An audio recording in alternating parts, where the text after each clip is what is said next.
A lot of people that I speak to describe how they're finding the reward for their efforts are, well, pants. So whether it's in their business, their relationships, their health or healing journey or elsewhere, they end up feeling disheartened, frustrated, and often straight up burnt out. Now, the idea of ROI or return on investment isn't just about money. It's as true and as valid an equation when it comes to investing your energy. So in this episode, I'm going to help you answer the question, are you investing your energy wisely? You're going to discover the three main factors that cause people to make bad energy investment after bad energy investment. So you can avoid these pitfalls and start making decisions about where you invest your energy that work for you. And I'm going to share the 4 steps that I've found can help you to become an energy investment superstar. So where you spend your energy creates a positive feedback loop that means your actions stop draining you and start feeding you, moving you into a cycle of fulfillment, empowerment, vitality, and joy. So stay with me and let's get into it. Hit it, Kim. Welcome to the Be a Brilliant Human podcast. You're in the right place if you're a growth-seeking being who acknowledges the challenges and delights of your humanity on the path to an ever more conscious life. If you want to feel inspired to love and accept yourself, to feel free to be and express you in all your brilliance, if you want to truly value yourself and others and feel energized and alive both at home and in the world, then sit back and take a breath as you explore and grow the brilliance of your beautiful human self with your host, the father of non-personal awareness and creator of the MPA process, Joel Young. Hello, and welcome to the Be a Brilliant Human podcast with me, Joel Young. I am delighted that you're here, and I often say, because it's always true, it always feels like such a privilege that I get to be in your ears for about half an hour each week. If you're brand new here, welcome. I love that you're here. I'm going to blow my own trumpet for a bit. We've got the 100th episode. We're at episode 91 today, and we've got the 100th episode coming up pretty soon. So I was thinking, it'd be good to do something to celebrate 100 episodes. When I started this podcast, I had no idea I'd be going on for this long. But it seems you love it, and that's great. So that gives me a boost to continue. I love receiving emails and comments from people who share how each show touches them, and that's really why I do this. And also, for the 100th episode, I'm thinking of doing a rundown of the top 10 episodes in terms of the number of downloads, listens, that kind of thing. But it also occurred to me I'd love to hear from you and kind of do a people's choice episode. So if you've been listening for a while, just drop me a line. Let me know what's been the episode that either is your favorite or has touched you the most.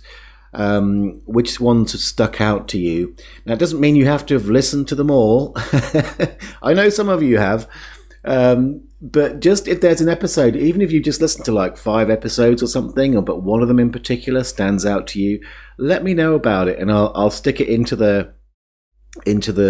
sort of pull it all together and find a people's choice episode that seems to have touched the most people.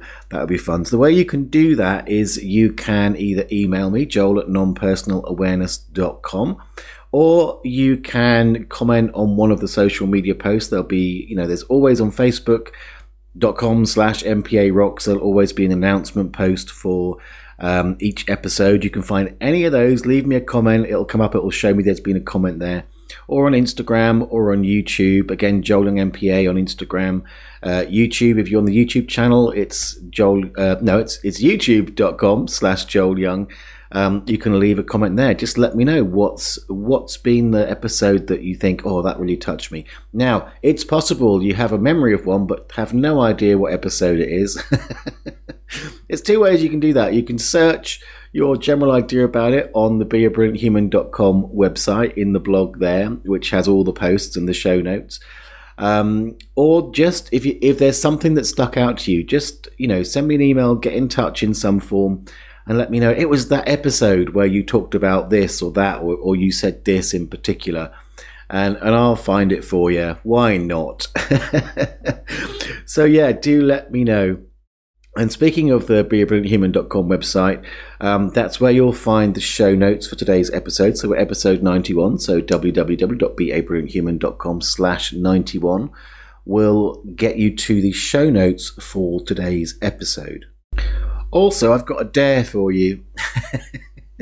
Now, on the beabrillianthuman.com website, there is a button that says leave a message. If you leave a message there, just to tell me, again, what's your favourite episode, why it's your favourite episode, and what you love about the podcast. If you leave a message there, and I've got to say, not many people have, that means I could feature you in episode 100. I'd love to do that. So go on, be brave, do it. Just hit that purple button. Leave me a message and I can include it in the podcast. I'd love to have some, in your own words, feedback from you. That would be really, really cool.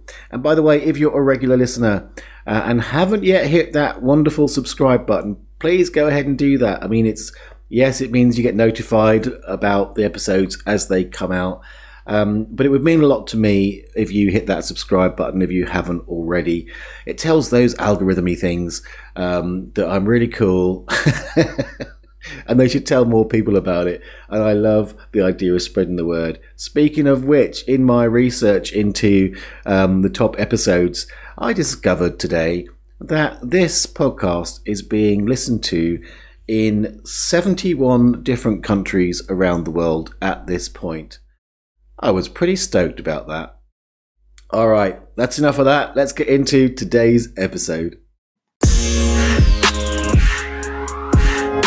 So, when the inspiration for this episode kind of hit me and I started thinking about the topic, it kind of dawned on me that this is such a pervasive condition, really.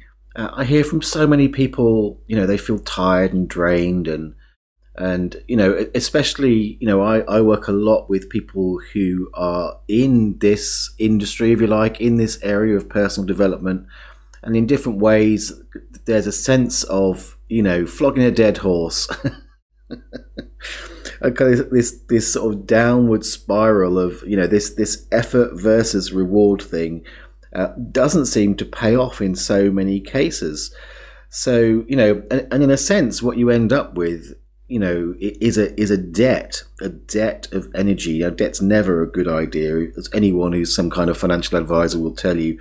But again, same as money is energy in a way, but an energetic debt is gonna be something that does mean that you end up saying all the time, I feel so tired or lackluster. In fact, what I've noticed is there's kind of a downward spiral. If you're making bad investments in your energy, then it's going to take a lot of effort and there isn't going to be the reward. So you're going to feel drained, you're going to feel tired. But then as that continues, what I find is people tend to start to feel resentful. So again, if someone starts off, say, as a coach or a therapist, and they start putting their energy into things that don't give rewards, they end up feeling resentful of the very thing that was originally their passion. And ultimately can become burned out. And then if it gets really bad, they start feeling like a victim. And then it's a self-perpetuating cycle. This downward spiral of just feeling, hopeless and frustrated and all of those things that are never going to be helpful in feeling fulfilled and successful. So let me give you some examples. So let's give you a kind of a work or business example. So one of the things I see is people spending hours each day creating social media posts, because they've done courses and they've read about that's what you're supposed to do, right? You have to do loads of social media posts so people will like you and trust you and come as a client and all those kind of things. But what they find is then people aren't engaged with those posts, they don't get any shares. And ultimately, they don't get the clients that, if that's what they're looking for, they don't get the clients. They're doing all this work and spending all this time, putting it into following this formula of posting social media, and it just becomes an absolute drain. So let's look at relationships. So an example in relationships might be that maybe you're always the rock for your friend, okay? But somehow they never seem to be available to you when you need support, and yet you consistently continue to be the rock for them, to be there for them. Now, inside, what's happening inside is that it feels like you're draining, but something still compels you to do it. And then underneath that, you've got that sense that resentfulness comes in, and it can even go to the point where the relationship crashes, or you just can't do it anymore because it's not sustainable to be in that kind of relationships. Now, yes, there are things we could talk about in that scenario where there could be different communications, or we can look at sort of communicating boundaries or desires, those kind of things. Those are all really good. That's not the focus of today's episode. I'm sure I've got episodes about that, but I'll think about that and maybe put them in the related episodes in the show notes. But that's another example of where you're investing your energy into a dynamic within a relationship that ultimately does not give you the rewards or the positive feedback. It ends up in a downward spiral, not an upward one. And the other area I see it a lot is in the area of health and healing.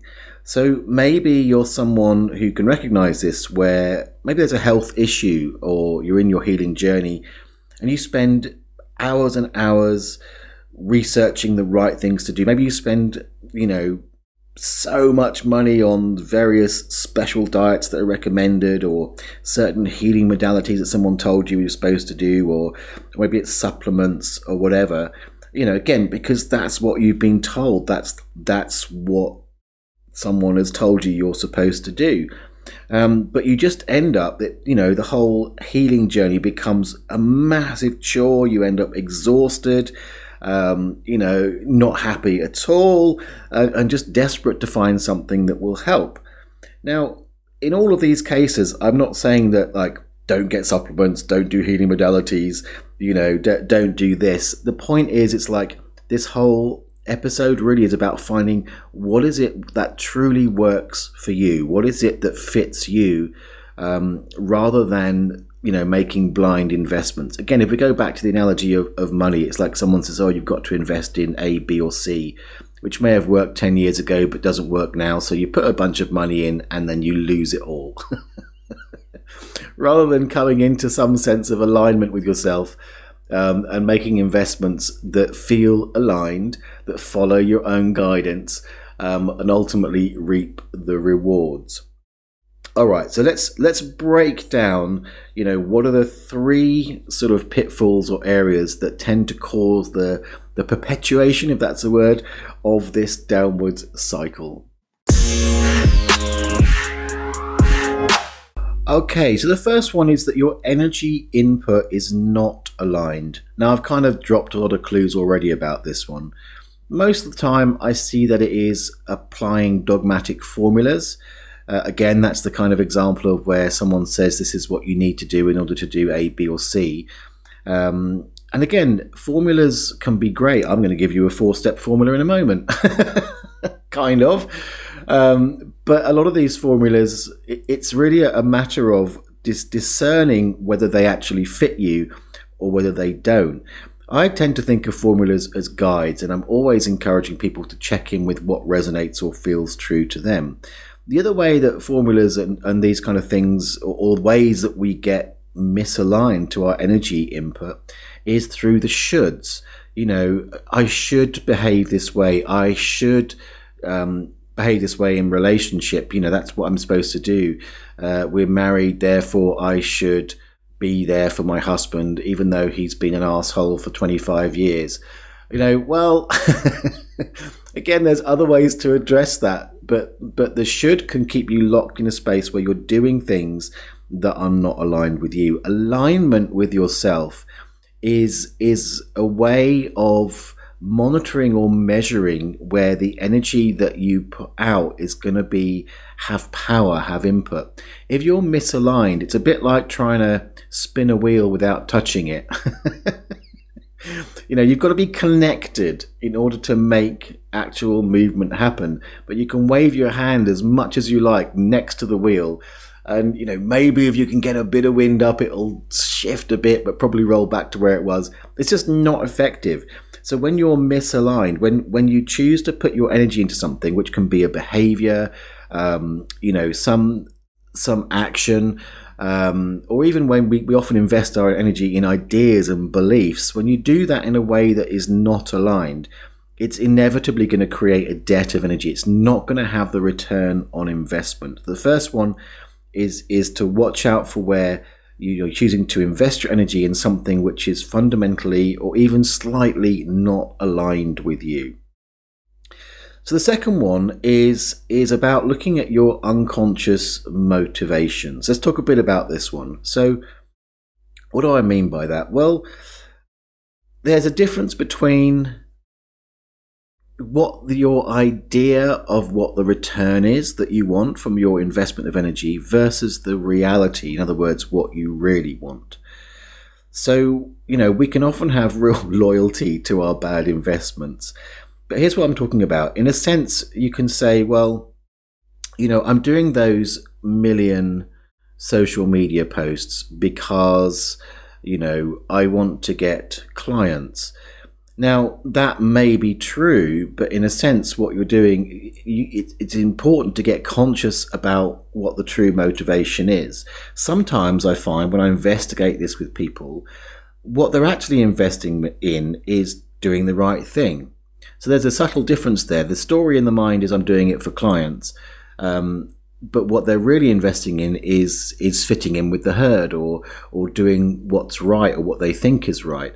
So a lot of this is a matter of discernment, which we'll get into in the 4 steps. But it's like you've got to discern what it is that you're really investing in. I sometimes talk about that in terms of non-personal awareness and MPA as what is the sponsoring energy? What's the energy behind the action? And when you're looking for alignment, what you're really looking for is an aligned sponsoring energy. And the other way I see this in terms of unconscious motivations is often we're doing what I call the middleman effect. So, perhaps there's an area where your motivation, say in a relationship or general relationships, is that you want to be liked. So you're doing behaviors that mean you end up getting liked. But let's say you ask yourself, what is it that actually, what does that give you? What does being liked give you? And there may be a deeper motivation. So you're focusing on, if I'm liked, then I blah. So from that, then you're focusing on the liked bit, which is the middleman, not the actual outcome. And again, we're going to talk more about that as we come into the steps. And the third one that I see, this is an area that tends to perpetuate this consistently sort of going for bad investments, is identity limitations. Now, this is really interesting when it goes to the heart of MPA and non-personal awareness. By the way, if you're new here, I'm using those words and you might be going, oh, what the hell's that? MPA stands for non-personal awareness. Mostly it's a simple 6-line spoken word process that helps you stop taking things personally, and you can download it for free if you go to the show notes for today, BeABrilliantHuman.com/91, or if you go to the main website, joelyoungmpa.com, you can download the process for free. But I'm talking about identity here because what you may not know is that MPA itself works at an identity level. That's why those simple 6 lines can be so powerful, because in a sense, the idea of this is who I am, I'm the person who's the rock, for an example, go back to the example of relationship, means you've taken up residence in identity. And identity is like the arch controller.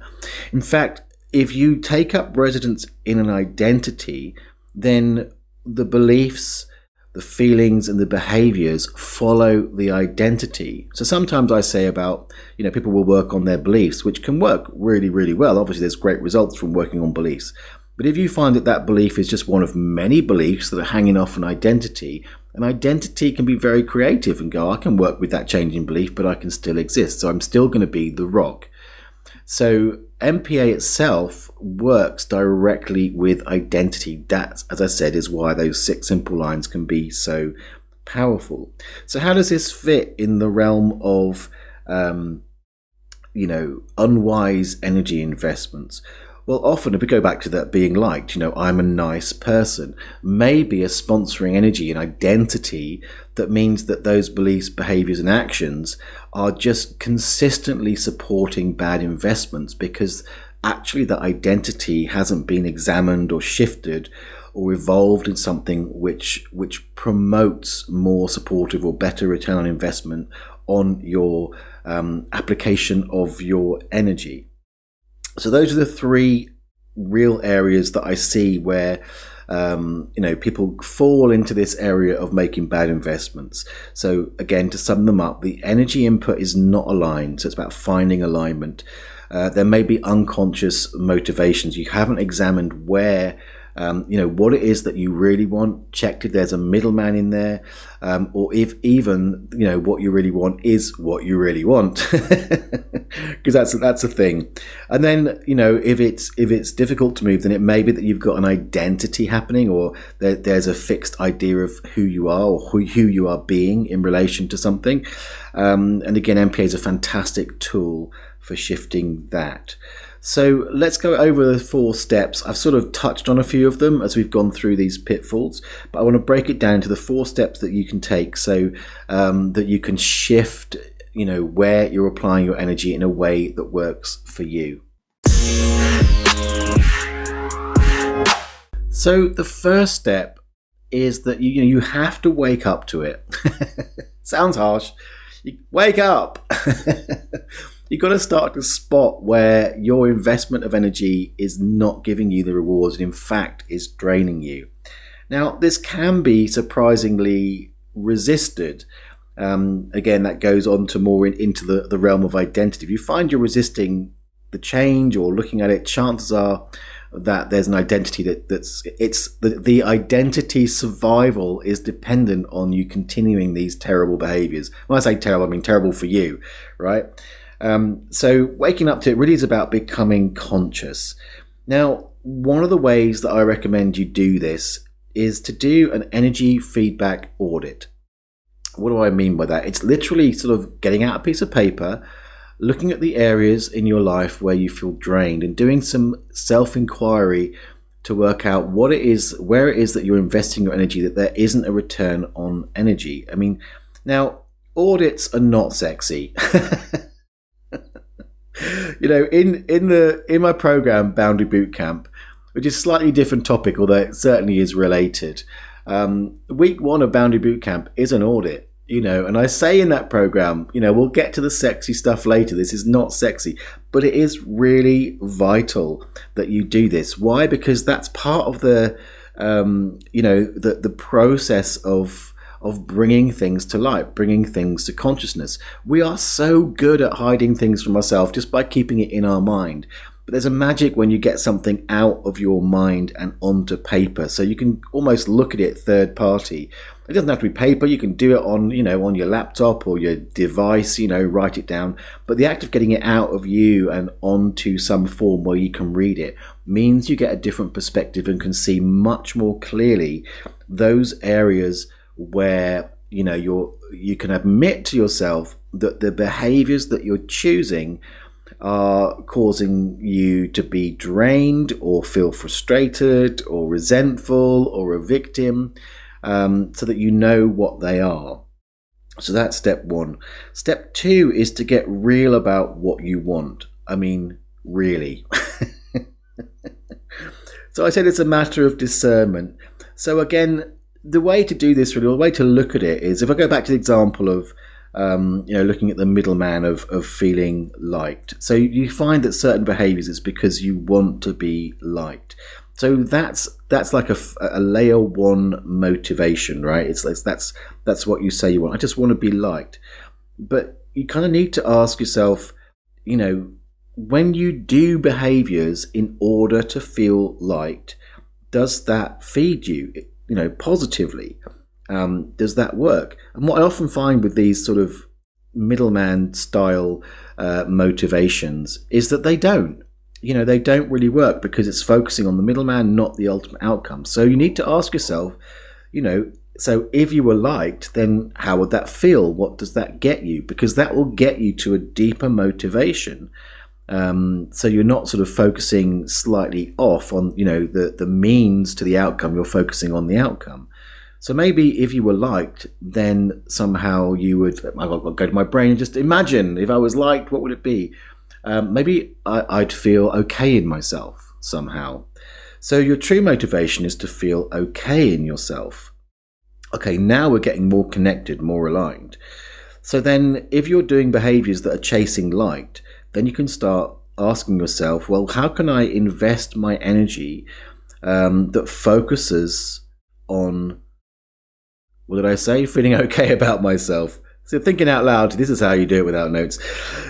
Feeling okay about myself. Now, once you follow that path, you might start behaving differently. And yeah, it may mean that at times you're liked, but it may mean you have to face the idea of maybe you're not liked. But the real motivation is feeling okay about yourself. And when you focus on that and start doing behaviors and actions and your beliefs start to follow that is what matters. That's what matters first. Then you'll start putting your energy into those things. And because that's the true underlying motivation, you start to feel okay about yourself. That's going to start feeding you because that's what matters to you. So as you do your audit and then you start looking at it, start looking for, what's the motivation? Is that a middleman? What will that get you if it is? Certainly where there's areas where you're following that motivation and it's really not giving you that return on investment, then you can examine how you can approach things differently. What behaviors could you do instead that will actually meet the true underlying positive motivation? All right, the next one is to address those limiting identities. So again, if you find that there's a struggle in you to find these things, that's normally a clue. Because if you think about the word identity, I love that word because it's, id entity, right? So it's like it's a psychological entity that is living inside of you. And the truth is, we're not really individuals, we're communities of identities. That's how we operate in this wonderful quantum matrix. And so if you've got an identity that is no longer serving you, and yet, like any identity, think of it as a being. It has its own creativity, it has its own life, its own motivations. It wants to survive. Like a really unhealthy identity is like a parasite, right? And you're just the host. Oh my God, that sounds so scary, Joel. It's not really. It's just how we operate. But the signs of an identity at play is when you do various processes and work, and yet it just won't change. That means you've got an identity at play. Here's where I recommend you totally go for MPA. The MPA process is fantastic identity work. Now, when you download the process, again, you can do that from joelyoungmpa.com or from the Be a Brilliant Human website. It's all over the place. Go download it. It's absolutely free. One of the interesting things about it is when I talk about an identity, I can give examples like I'm the good girl, the bad boy, the healer, the rock, whatever. They're really obvious identities, archetypes, really. But the thing about MPA is it will find where those identities are labeled in subtle ways that don't seem obvious. They don't seem logical even. And yet the same basic mechanism is happening. And often these things aren't so obvious as the rock or whatever. They're more subtle. And the art of MPA, this is why I suggest, once down with the sheet, do some of the training. It will help you understand this and help you to avoid the common mistakes that I see people do when they just download the process and try and use it in a way that they've heard before. Apply a formula, return on investment isn't good. Oh, this is a good loop. Because when you really use it, you'll find the subtlety of those identities. And when you do that, the power of the process is that it allows them to move. Then you're clear to really examine and open into what is the true positive investment, what's the thing that you really want, what's the motivation that's going to give you that return on investment.